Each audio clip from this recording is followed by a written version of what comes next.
Some of the best innovation in society or culture comes from enthusiastic people, those willing to take a risk.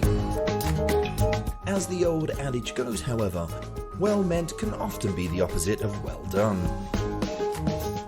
So consider the following story. One that began with the best of intentions and starring none other than Brad Pitt.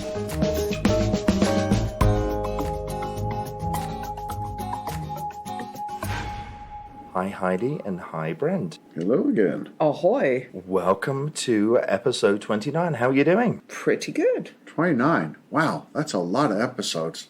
That just hit me. 29. We spent so much time together now. And you're still relatively sane. What on earth's Brad Pitt got to do with this week's episode? That's a fun story. Yes. Sort of, except for Brad Pitt. Yes, except for Brad Pitt. And no, we were not hanging out at some dentist office reading the magazines. No.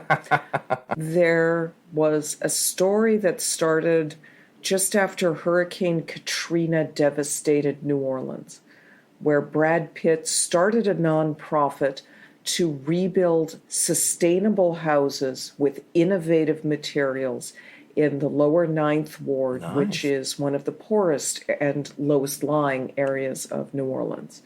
So the houses were intended to be cutting edge design, elevated from the water, protected from the elements there, and use all new technology to achieve these goals. And for low-income housing, because the Ninth Ward was pretty much low-income area, he enlisted Frank Gehry. A lot of the top architects of the time got involved in this project. You think of it, and Brad Pitt lived in New Orleans part-time at the time. You think about that.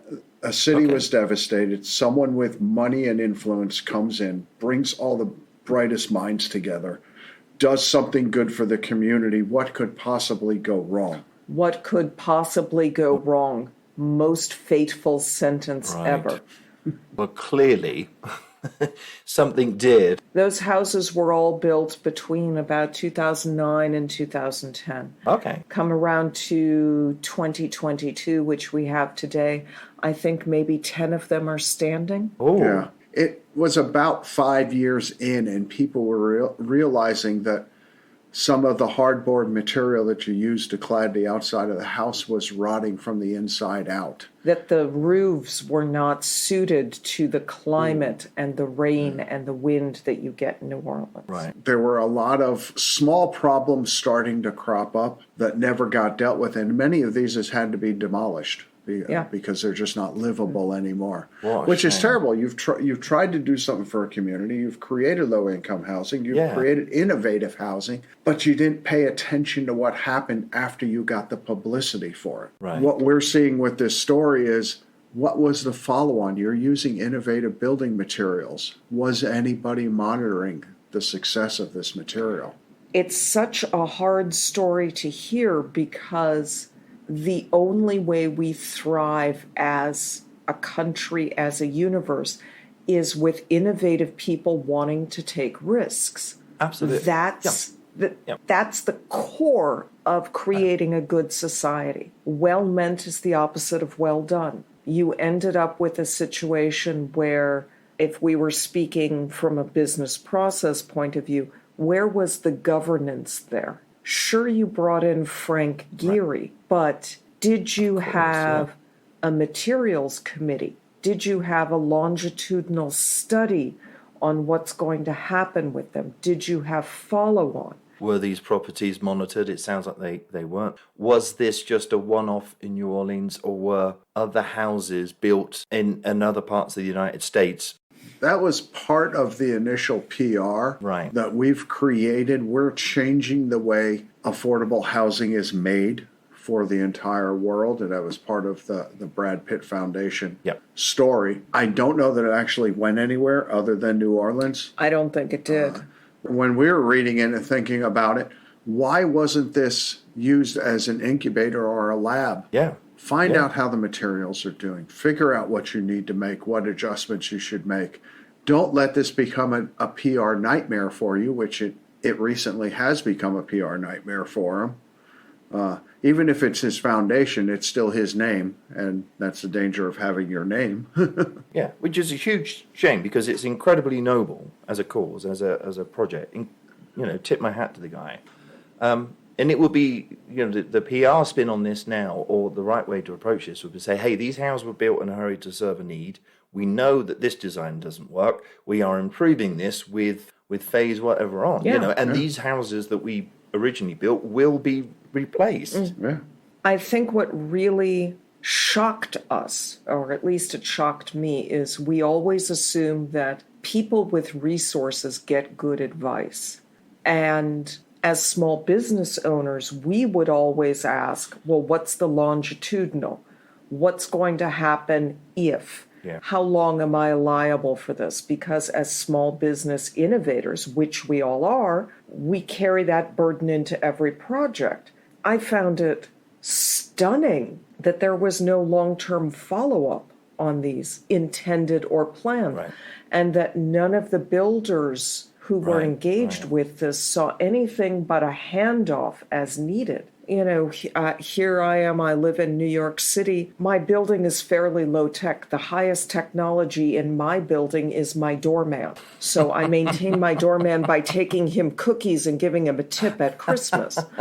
Yes. I am informed enough to know that new house technologies have gotten really freaky. Houses are not houses are not houses.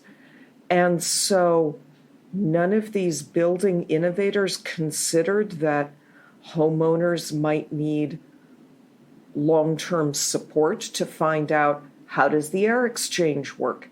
How do the high-tech windows work? Yeah. How often do I need to change the filter? Yeah. Yeah. I can't imagine for a moment that this team of very high-profile professionals skipped over that.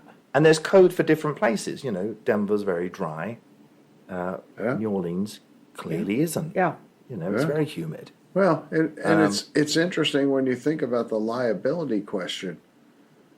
You can now own a car, and a car can have a recall after you've owned it for 10 years. That automobile manufacturer is still accountable to you 10 years later. I saw there was just a Tesla recall, I think, but, There was a latch on the front, but it was called back for a little while ago. So And also, the real sad thing is now, of course, the city is having to deal with this mess. Yeah. Mm-hmm. Now that's going to be even more difficult for the next person going in there to try and fix community housing and affordable housing. Right. It's a problem that does need to be fixed, and on a national level. Yeah, well, it goes back to the previous podcast with the dormitory that was designed to hold 6,000 people.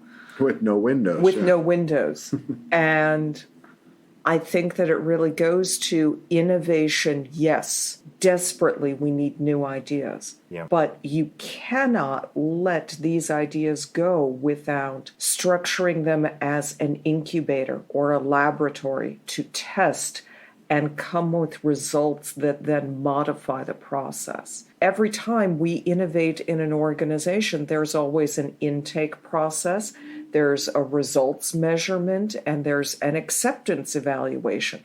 I don't know how Brad Pitt managed to not have people asking about that.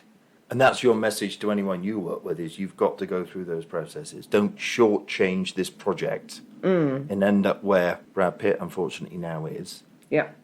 Well, I hope they do manage to fix this. People that have been through enough that are now living in these houses that are falling apart around them. It's a very sad story for a lot of families. In New York, we're still dealing with Superstorm Sandy, which was 10 years ago. Yeah. And they're still trying to rebuild houses. Yeah, we're still trying to rebuild from that hurricane. Yeah. So everyone out there, please don't stop innovating, but just do it properly. Think this process through. And stop living where hurricanes happen. Yeah. Yeah, Yeah. absolutely. Right, what have we got to look forward to next week? I thought we might navigate the new. Ooh, the new... Navigate the new. There's a lot of new happening. No, I'm not getting any more than that out of you, am I? Nope. Right. I'm looking forward to the new.